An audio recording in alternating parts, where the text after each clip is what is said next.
आंगनबाड़ी कर्मचारी एकता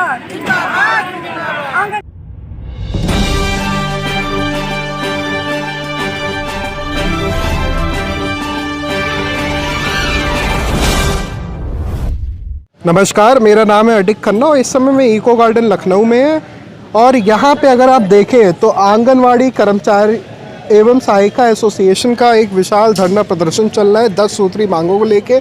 हमारे साथ इन्हीं एसोसिएशन की अध्यक्ष है। आपका नाम क्या है? श्रीमती गीतांजलि मौर्य। क्या क्या समस्याएं हैं और क्या आपकी प्रमुख मांग है और क्या अभी तक कुछ रिजल्ट आपको मिला है? जी, अभी इस गवर्नमेंट में कोई रिज़ल्ट नहीं मिला। हम लोगों की समस्याएं है कि आंगनबाड़ी कार्यकर्तियाँ केवल 5,500 रुपये में प्रति माह पारिश्रमिक पे काम कर रही हैं और वो भी समय से नहीं आता है। तो चूँकि हम लोग का डिमांड है कि जो श्रम कानून के नीति के तहत जो दैनिक मजदूरों की मजदूरी होती है, कम से कम हम आंगनबाड़ी कार्यकर्ताओं को उतना तत्काल भुगतान किया जाए सरकार के द्वारा। दूसरी चीज़ है कि अभी जो आंगनबाड़ी कार्यकर्ताएं हमारी थी, पहले ये था कि वो जब से नौकरी करें और जब तक वो कर सकती हैं करेंगी, लेकिन इस सरकार के समय में 62 साल उम्र पार कर चुकी आंगनबाड़ी कार्यकर्ताओं को बिना पेंशन, बिना ग्रेच्युटी दिए सेवा से निकाल बाहर कर दिया है। तो उनको या तो पेंशन दें अथवा उनको एक मुश्त धनराशि दें ताकि उनके बुढ़ापे के लिए वो सहारा बन सके। तीसरी चीज़ है कि जो आंगनबाड़ी कार्यकर्तियाँ 10 साल सेवा पार कर चुकी हों, ऐसे आंगनबाड़ी कार्यकर्ताओं को उनके योग्यता के आधार पर, उनकी मतलब सीनियरिटी के आधार पे उनको प्रमोशन मिलने का प्राविधान है कि उनको सुपरवाइज़र के पद पर उनको पदोन्नति दी जाए। लेकिन जब से ये सरकार आई तब से कोई पदोन्नति नहीं हुई, तो उनको पदोन्नति दी जाए। और जो ये खाद्यान्न हमारे ICDS विभाग में जो आंगनबाड़ी केंद्र पर लाभार्थी आते हैं, उन लाभार्थियों को खिलाने के लिए भोजन आता है, कुपोषण से लड़ने के लिए, दूर करने के लिए सरकार की तरफ से मिलता है।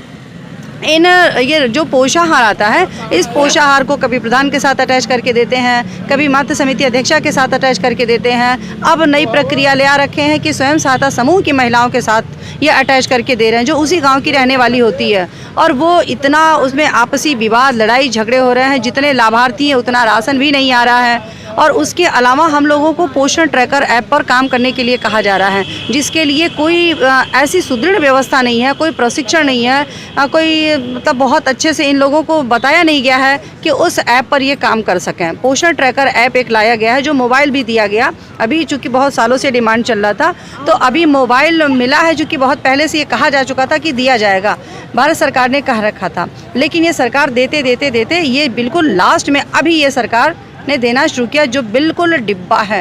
कहने को तो एंड्रॉयड फ़ोन दिया गया है, लेकिन उसमें ना व्हाट्सअप है, ना गूगल है, ना यूट्यूब है, ना तो मेमोरी है, ना तो उसमें यहाँ तक कि मोबाइल नंबर भी सेव करने की व्यवस्था नहीं है, कैमरा तक नहीं है। तो किस प्रकार का एंड्रॉयड फ़ोन? जब आंगनबाड़ी कार्यकर्ताओं से ये कहा जाता है कि आप जो भी कार्यक्रम कर रही हैं उसको सीधा पोर्टल पर लोड करिए फ़ोटो खींच करके, तो ऐसा मोबाइल क्या दिया कि जिससे फ़ोटो खींच करके हम कहीं सेव ना कर सकें, कहीं लोड ना कर सकें?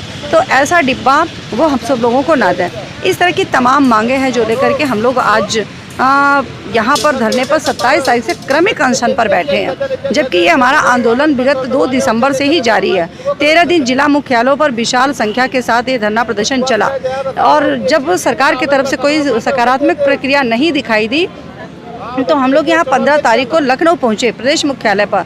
15, 16, 17 3 दिन लगातार हमारा भारी संख्या में यहाँ अनशन चलता रहा, धरना चलता रहा। 17 तारीख को माननीय विभागीय मंत्री श्रीमती स्वाति सिंह के साथ हम लोगों की एक वार्ता हुई, जिसमें विभागीय अधिकारी भी थे, संगठन के प्रतिनिधि थे। वार्ता में मैडम ने ये कहा कि आप सब लोगों की समस्याएं वाकई में जायज़ हैं और इसका समाधान होना चाहिए, सरकार इसके पक्ष में है और ये शीघ्र ये आप लोगों के डिमांड पूरे होने जा रहे हैं। आप लोगों के मानदेय भी 8,000 होने जा रहे हैं। तो हम ये उनकी बातों को मान करके, चूँकि ये सरकार जब से आई है इस विगत 5 सालों में अखबार की सुर्खियों में, सोशल मीडिया में, इलेक्ट्रॉनिक मीडिया में तमाम ये प्रचार प्रसार करती रही कि आंगनबाड़ी कार्यकर्ताओं का मानदेय बढ़ाया गया, लेकिन 1 रुपये भी आज तक इस सरकार में बढ़ोतरी नहीं हुआ।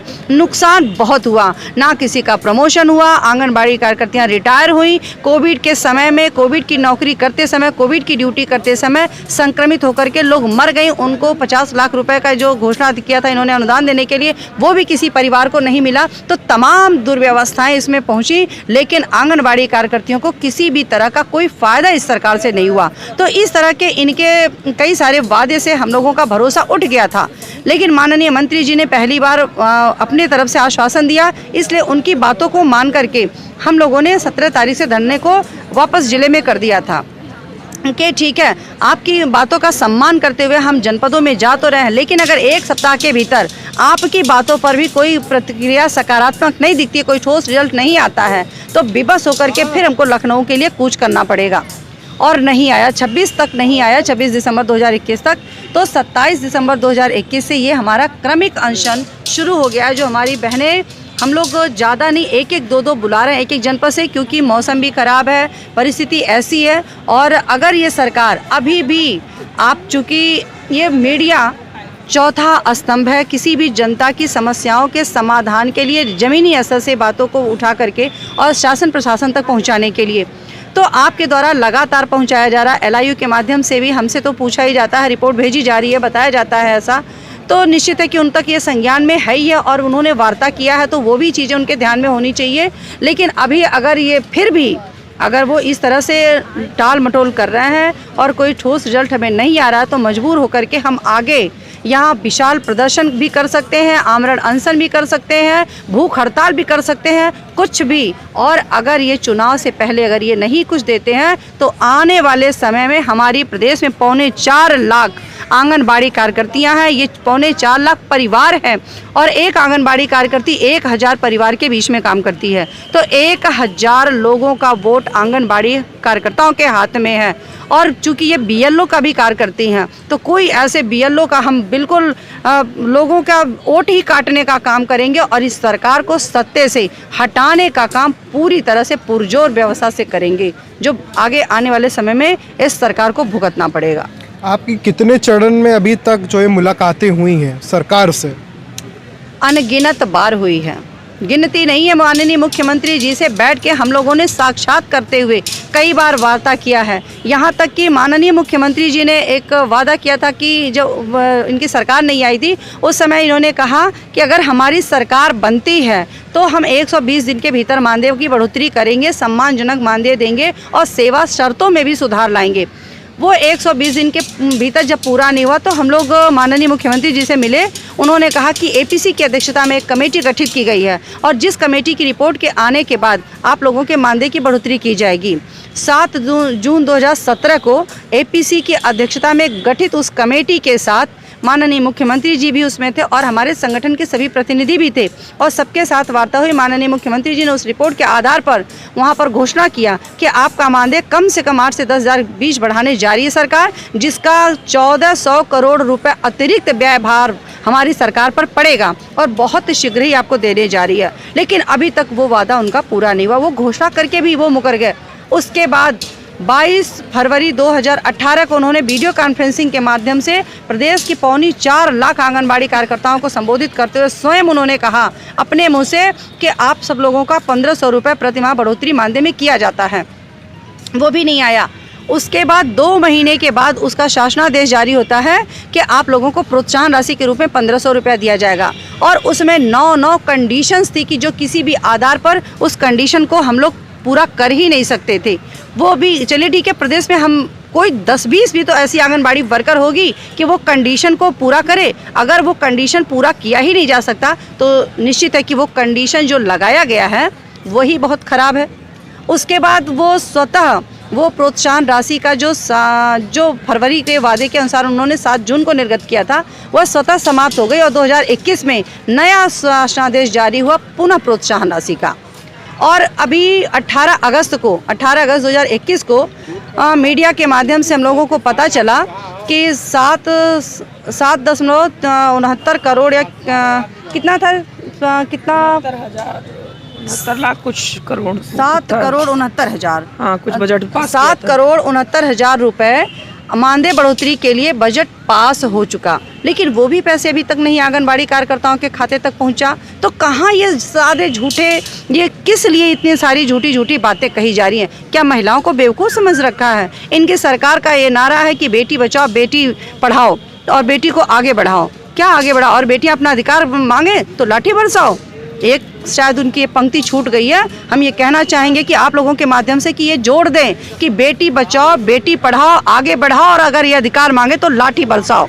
ये भी जोड़ देना चाहिए इस निकम्मी सरकार को। बहुत घोर निंदा करते हैं कि शर्म आनी चाहिए इस योगी जी को कि जिन्होंने जो योगी के नाम पर जो ईश्वर जो जिसको माना जाता है, योगी को माना जाता है, सबके मन में एक अजीब सी आस्था अपने आप योगी के नाम पे जुड़ जाती है कि सांसारिक सुखों से विलुप्त रहने वाले व्यक्ति अगर इस सरकार के रूप में यहाँ आकर के बैठे इस कुर्सी पर, तो निश्चित है कि जिस तरह से मंदिर में योगी बैठ करके परिभाषा बताता है ईश्वर की, उसी तरह से ये परिभाषा बताते हैं।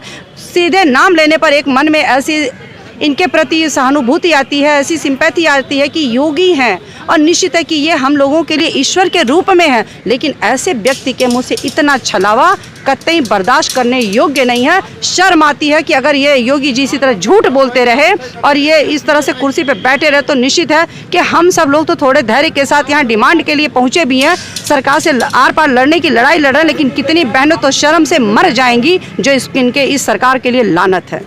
तो सरकार बोलती है सोच ईमानदार, काम दमदार, मगर हकीकत कुछ और है, वास्ता कुछ और है। ग्रामीण अगर इलाके हैं, ग्रामीण भारत में आंगनबाड़ी का एक अलग महत्व है, मगर अफसोस ये बात का है कि मात्र 5500 का मानदेय है और उसमें भी सिर्फ 1500 बढ़ाने की बात होती है। तो देखते हैं कि सरकार इनकी बात मानती है और इसका चुनावी असर क्या पड़ता है। कैमरामैन राहुल के साथ अडिग, BCC न्यूज़, लखनऊ।